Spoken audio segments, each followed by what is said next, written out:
बहुत समय पहले की बात है। एक छोटा सा नगर था। उस नगर में एक बहुत ही धनी सेठ रहा करता था। उस धनवान सेठ के पास कहने को सब कुछ था, किसी चीज की कोई कमी नहीं थी।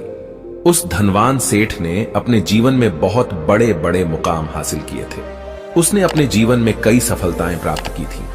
वह जिस नगर में भी व्यापार करने जाता, वहां पर भी उसे सफलता मिलना निश्चित था। वह अपने जीवन में कभी भी हारा नहीं था। उसका व्यापार भी खूब जोरों शोरों से चल रहा था। उसके पिताजी ने उसे ऐसी 4 बातें बता रखी थीं, जिसका वह नियमित पालन किया करता था और उन्हीं बातों का अनुसरण किया करता था। और उन्हीं बातों की वजह से उसका जीवन बड़ा ही सुखमय था। वह जीवन के हर क्षेत्र में सफल था। ऐसे ही काफी समय बीत गया और अब वो धनवान सेठ काफी बूढ़ा हो चुका था। अब उसे लगने लगा था कि मेरी मृत्यु बहुत नजदीक है, मेरी मृत्यु कभी भी हो सकती है। और वह जानता था कि उसका बेटा बहुत भोला है, बहुत नादान है, उसे अभी दुनियादारी की समझ नहीं है। इसलिए उसने अपने बेटे को अपने पास बुलाया और अपने बेटे से कहा, बेटा, मैंने अपने पिताजी से 4 बातें सीखी थीं और उन्हीं बातों को मैंने अपने जीवन में उतारा। उन्हीं के अनुसरण की वजह से आज मैं अपने जीवन में इतना सफल हूं, अपना जीवन सुखमय पूर्वक बिता रहा हूं। उन्हीं बातों की वजह से आज मैं इतना सुखी हूं, संतुष्ट हूं और इतना धनवान हूं। ना ही कभी मुझे कोई बीमारी हुई और ना ही मुझे कभी कोई धन की कमी हुई। और तुम देख ही पा रहे हो कि मैं इस नगर का सर्वश्रेष्ठ धनवान हूं। लेकिन आज मेरे पास जो कुछ भी है, मैं उससे संतुष्ट हूं, मैं खुश हूं। लेकिन मैं चाहता हूं कि तुम मुझसे भी आगे बढ़ो, तुम और नाम कमाओ, तुम और धन कमाओ, लोग तुम्हारे बारे में जाने, तुम्हें पहचाने, क्योंकि हमारा समय कुछ और था और तुम्हारा आने वाला समय कुछ और ही है।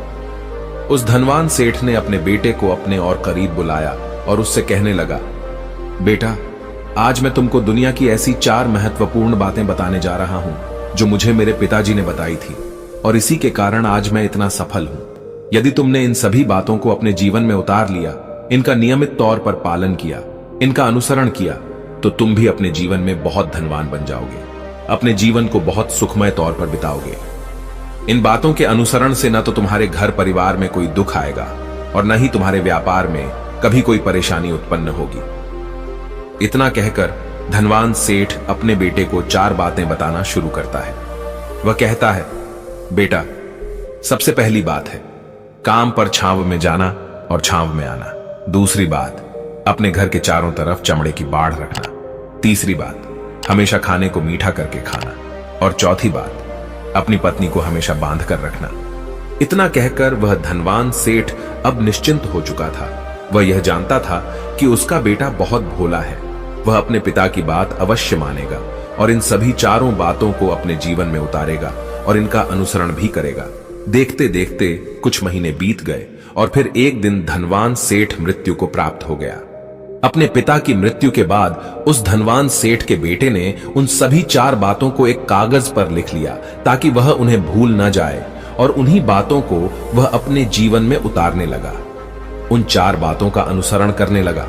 सबसे पहली बात जो उसके पिता ने उससे कही थी, छांव में जाना और छांव में आना, तो उसने अपने घर से लेकर अपनी दुकान तक पूरे रास्ते पर एक टेंट लगवा दिया, क्योंकि उसके पास पैसा तो बहुत था और उसे कोई रोकने वाला भी नहीं था। जब भी कोई उससे पूछता कि आखिर तुमने ऐसा क्यों किया, तो वह उसके जवाब में बस इतना ही कहता कि मेरे पिताजी ने मुझसे ऐसा ही करने को कहा है। इसके बाद उसने अपने पिता की अगली बात का अनुसरण किया। उसने अपने घर के दोनों तरफ चमड़े की एक दीवार खड़ी करवा दी। इसे देखकर आसपास के लोग बहुत क्रोधित हो गए। वे लोग उससे झगड़ा करने पर भी उतर आए।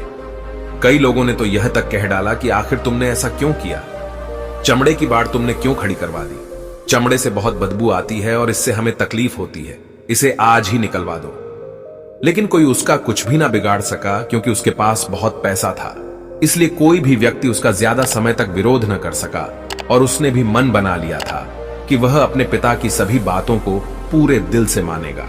उसके पिता ने उसे तीसरी बात कही थी, खाने को मीठा करके खाना, जिस कारण वह अपनी पत्नी से हर रोज खाने में कुछ मीठा ही बनवाता था। कभी सेवियां, कभी खीर, कभी हलवा, तो कभी मिठाइयां। हमेशा यही सब खाता रहता। और उसके पिता ने उसे चौथी बात कही थी, अपनी पत्नी को हमेशा बांध कर रखना, जिस कारण वह हर रोज अपनी पत्नी को रस्सी से बांध कर रखता था। ऐसे ही कई दिन बीत गए और देखते ही देखते अब वह सेठ के बेटे का जीवन धीरे धीरे बर्बाद होने लगा था, क्योंकि उसने अपने पिता की सभी बातों का गलत मतलब निकाला था और वह उसी के अनुसार उनका पालन कर रहा था। देखते देखते उसका उतना बड़ा व्यापार अब ठप होने लगा था। उसके यहां पर ग्राहकों की संख्या कम होने लगी थी, क्योंकि जब उसका मन करता तब वह दुकान जाया करता और जब उसका मन करता तो वह दुकान से वापस घर लौट आता। उसका अपने पिताजी के इस कारोबार में मन नहीं लगता था। इस कारण उसके सारे ग्राहक अब उससे नाराज होने लगे थे। उसके सारे ग्राहक अब एक एक करके उस दुकान को छोड़ते चले जा रहे थे। इसी कारण उसका पूरा व्यापार अब ठप हो चुका था।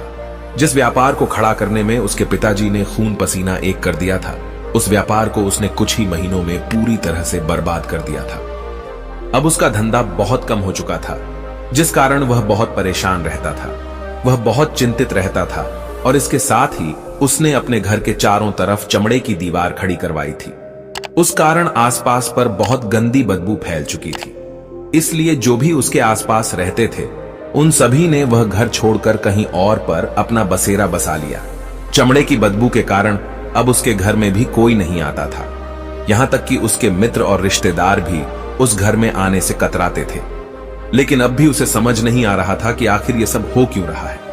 वो बहुत परेशान रहने लगा था और वह हमेशा मीठा भोजन किया करता था, जिस कारण उसका वजन बहुत ज्यादा बढ़ चुका था और इस मोटापे के कारण उसके शरीर में न जाने कितनी सारी बीमारियों ने अपना घर बना लिया था। आए दिन उसके घर पर वेद आने लगे थे। इन्हीं कारणों से अब उसका पैसा भी इन चीजों में बर्बाद होने लगा था और अपने पिता की चौथी बात उसने मानी थी। वह थी अपनी पत्नी को बांध कर रखता, जिसकी वजह से उसकी पत्नी उससे नाराज हो गई और वह घर छोड़कर अपने मायके लौट गई। उसने अपनी पत्नी को मनाने की कोशिश की, तरह तरह के उपाय किए, लेकिन उसकी पत्नी नहीं मानी। और वैसे भी कोई भी स्त्री ऐसे मर्द के साथ क्यों रहना चाहेगी जो उसे बेवजह ही बेबात पर बांध कर रखता हो। देखते देखते अब वह सेठ के बेटे का पूरा जीवन बर्बाद हो चुका था। न तो अब उसके पास व्यापार बचा था, न ही धन, न ही उसकी पत्नी और न ही वह रिश्तेदार जो पैसों के लिए उसके आसपास घूमा करते थे।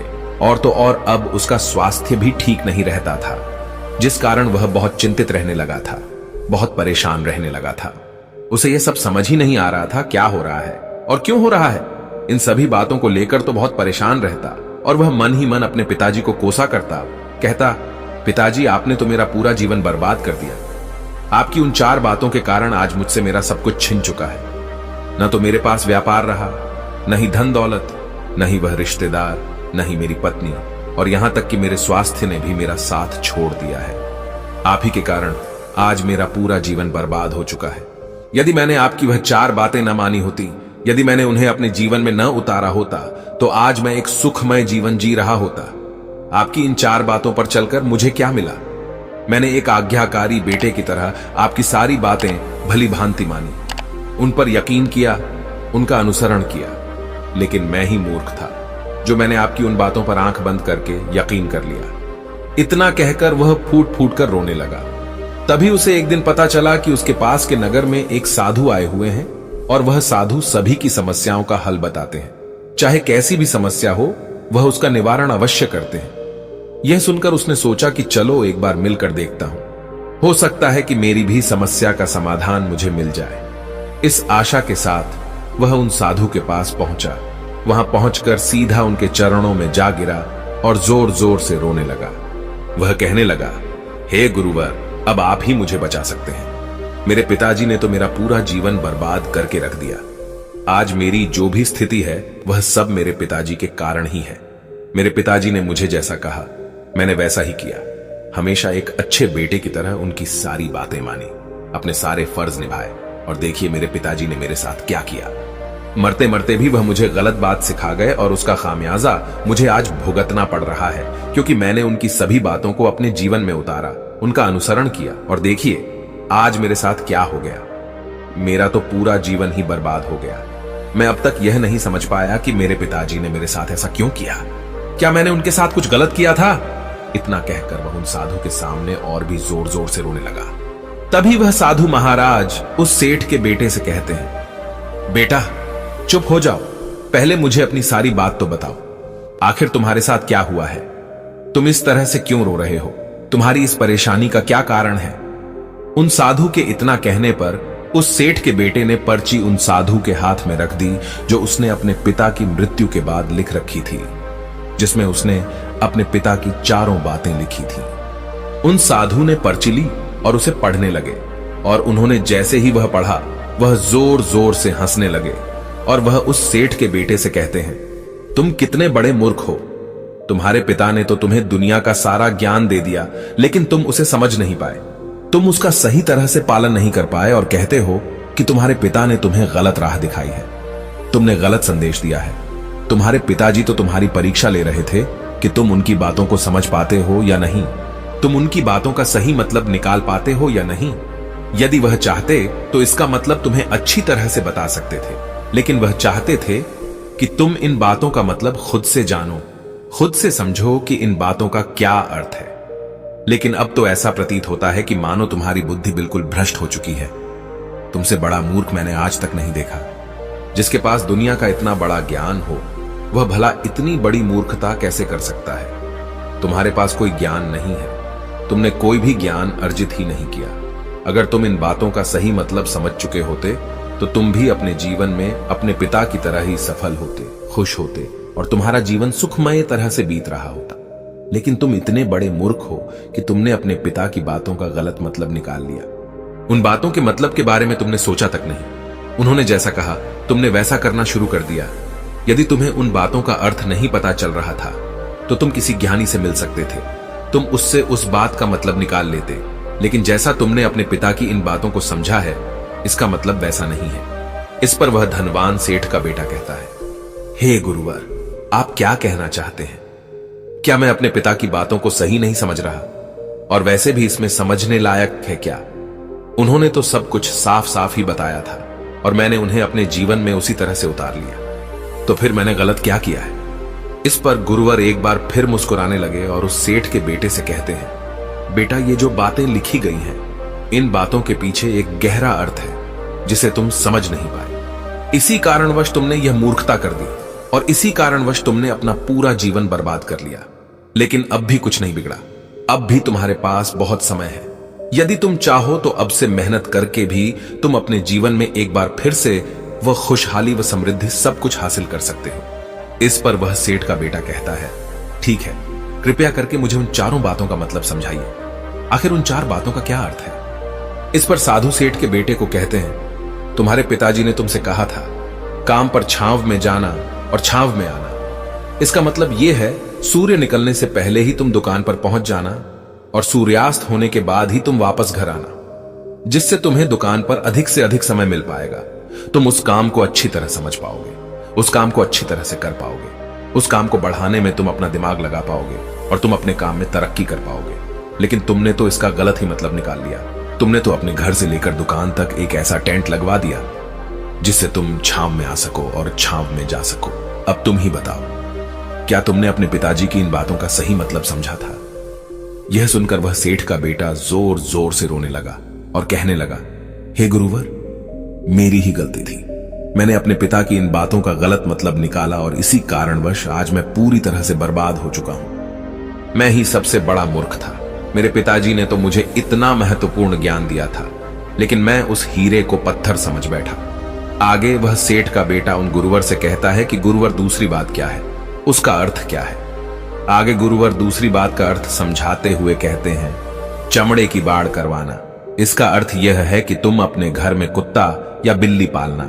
जब तुम अपने घर में कुत्ता बिल्ली पाल लोगे तो यह तुम्हारे घर की चारों ओर से रक्षा करेगा, जिससे तुम्हारी धन दौलत पूरी तरह से सुरक्षित रहेगी और तुम बेफिक्र होकर दुकान पर मन लगा सकोगे, बेफिक्र होकर दुकान के कामों को समझ सकोगे और तरक्की कर पाओगे। और तो और तुम्हारे मन में कभी यह भी डर नहीं होगा कि कहीं कोई चोर आकर मेरी संपत्ति न चुरा ले। चमड़े की बाड़ करवाने का असली मतलब यह है, लेकिन तुमने तो चमड़े की बाड़ करवाने का मतलब कुछ और ही निकाल दिया। तुमने तो अपने घर की 2 दीवारों को ही चमड़े से पूरी तरह से भरवा दिया, जिस कारण आसपास गंदी बदबू फैल गई। तुम्हारे आसपास के पड़ोसी भी अपना घर छोड़कर कहीं और चले गए। यहां तक कि तुम्हारे मित्र, तुम्हारे सगे संबंधी भी उस बदबू के कारण तुम्हारे घर पर आने से कतराने लगे। और अब हालत यह हो चुकी है कि ना तो तुम्हारे घर पर कोई आता है और ना ही कोई जाता है, और इसी कारणवश लोग तुम्हें नापसंद करने लगे। और तुम्हारी बर्बादी का यह भी कारण है। आगे सेठ का बेटा कहता है, हे गुरुवर, ये सब तो ठीक है, लेकिन यह खाने को मीठा करके खाना, इसका क्या? मैंने इसका भी अर्थ गलत निकाला है क्या? मैंने तो अपने पिता की बातों के कहे अनुसार ही हर रोज मीठा खाया, और आज देखिए मेरा शरीर कितना वजनदार हो चुका है, जिस कारण मुझे अनेक प्रकार की बीमारियों ने घेर रखा है। क्या मैं इस बात को भी गलत समझ रहा था? इस पर वह साधु उस सेठ के बेटे से कहते हैं, हां, तुमने इस बात का भी गलत मतलब ही निकाला है। मीठा करके खाने का अर्थ यह है कि जब भी तुम्हें भूख तेजी से लगे तभी तुम्हें भोजन करना है, न उसके पहले और न उसके बाद। अन्यथा यदि तुम्हें भूख न लगी होगी और तुम्हें भोजन मिल जाए तो तुम उस भोजन की कभी कदर नहीं करोगे। वह रोटी तुम्हें कभी मीठी नहीं लगेगी, फिर चाहे वह भोजन कितना भी स्वादिष्ट क्यों ना हो, चाहे भोजन कितना भी लाजवाब क्यों ना हो, तुम उसकी कदर कभी नहीं कर पाओगे, तुम उसका सम्मान कभी नहीं कर पाओगे। किंतु जब एक व्यक्ति को जोरों की भूख लगी होती है तो उसके सामने यदि तुम सूखी रोटी भी रख दो तो भी वह उसके लिए किसी पंचमेल से कम नहीं है। वह उसे प्रेम पूर्वक खाता है, उसका आदर करता है, उसका सम्मान करता है, और वह रोटी उसे मीठी लगती है। इसीलिए तुम्हारे पिताजी ने यह कहा था कि भोजन मीठा करके खाना, जिससे तुम्हारा स्वास्थ्य भी अच्छा रहेगा। क्योंकि जब एक व्यक्ति को भूख लगी होती है और उस समय पर जब वह भोजन करता है तो वह उसके लिए एक अमृत समान होता है, और वहीं पर जब किसी व्यक्ति को भूख न लगी हो और ऐसे समय पर वह भोजन करता है तो वह उसके लिए विष समान है, वह उसे बहुत नुकसान पहुंचा सकता है। लेकिन तुमने तो इसका भी गलत मतलब निकाला था। तुम हर रोज मीठा खाने लगे, जिस कारण तुम्हारा वजन बढ़ने लगा, और इसी कारणवश तुम्हारे शरीर में अनेक रोग ने अपना घर बना लिया और यह तुम्हें मृत्यु के करीब ले जा रहा था। इसलिए आज से जब भी तुम्हें जोरों की भूख लगे तभी भोजन करना तुम्हारे लिए अत्यधिक फायदेमंद होगा और तुम्हारे शरीर को हमेशा निरोगी बनाने में तुम्हारी मदद करेगा। और जब भी तब भोजन की आवश्यकता न हो, तुम्हें भूख न लगी हो, ऐसे समय पर भोजन कभी ना करना। यह तुम्हारे लिए बहुत नुकसानदायक साबित होगा, और यही तुम्हारी तीसरी गलती थी, जिस कारण तुम्हारा पूरा जीवन बर्बाद हो रहा था। आगे सेठ का बेटा कहता है, चौथी बात तो बिल्कुल साफ लिखी गई है, अपनी पत्नी को हमेशा बांध कर रखना, तो इसका अर्थ भी कुछ और है। क्या मैंने इसका भी गलत मतलब निकाला है? इस पर साधु कहते हैं, हां बेटा, अपनी पत्नी को बांध कर रखने का अर्थ यह नहीं है कि तुम रोज रस्सी से बांध कर रखो, बल्कि इसका अर्थ तो यह है कि जब भी तुम दोनों के बीच में कोई आपसी मतभेद हो जाए, कुछ नोक झोंक हो जाए, तो तुम अपनी पत्नी पर हाथ मत छोड़ना। जब तक एक स्त्री का पति उसके साथ रिश्ते में बंधा होता है तो वह अपने रिश्तों में बंध जाती है और वह अपने रिश्ते को पूर्ण तरीके से निभाने का हर मुमकिन प्रयास करती है।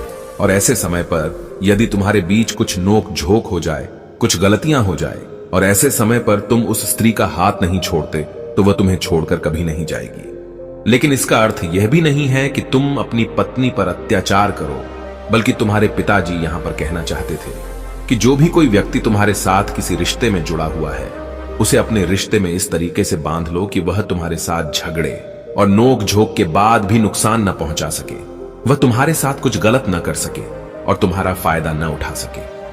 अपने रिश्तों को हमेशा बांध कर रखना, उन्हें खुला मत छोड़ना, अन्यथा वह तुम्हारे हाथ से फिसल जाएंगे। और हम में से अधिकांश लोग अपने जीवन में यही गलतियां करते हैं और अपने नए रिश्तों को कभी समय नहीं देते, जिस कारण उनका रिश्ता उतना मजबूत नहीं हो पाता, और इसी कारणवश वह अपने रिश्ते से हाथ धो बैठते हैं। और यही गलती तुमने भी की। तुमने तो अपनी पत्नी को बांध कर रखा था, तो भला वह तुम्हें कैसे माफ कर सकती है? और यही कारण है कि वह तुम्हें छोड़कर चली गई। तुमने जो अपनी पत्नी के साथ किया वह माफी के लायक नहीं है, लेकिन तुम्हें अपनी पत्नी से माफी मांगनी चाहिए, क्योंकि तुमने गलत किया है। इसलिए जाओ और अपनी पत्नी से माफी मांगो, उसे वापस घर लाओ। और यही वह 4 बातें थीं जो तुम्हें तुम्हारे पिता ने समझाने का प्रयास किया था, लेकिन तुमने इन सभी बातों का गलत मतलब निकाला और इसी कारणवश तुम पूरी तरह से बर्बाद हो गए। किंतु अभी भी तुम्हारे पास बहुत समय है।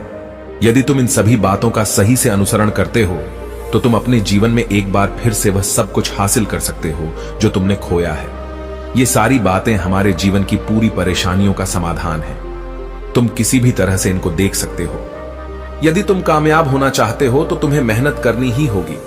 सूर्य निकलने से पहले तुम्हें अपने घर से निकलना होगा और हमेशा सूर्य के ढलने के बाद ही तुम्हें घर वापस लौटना होगा, ताकि धन दौलत को कोई तुमसे छीन न ले।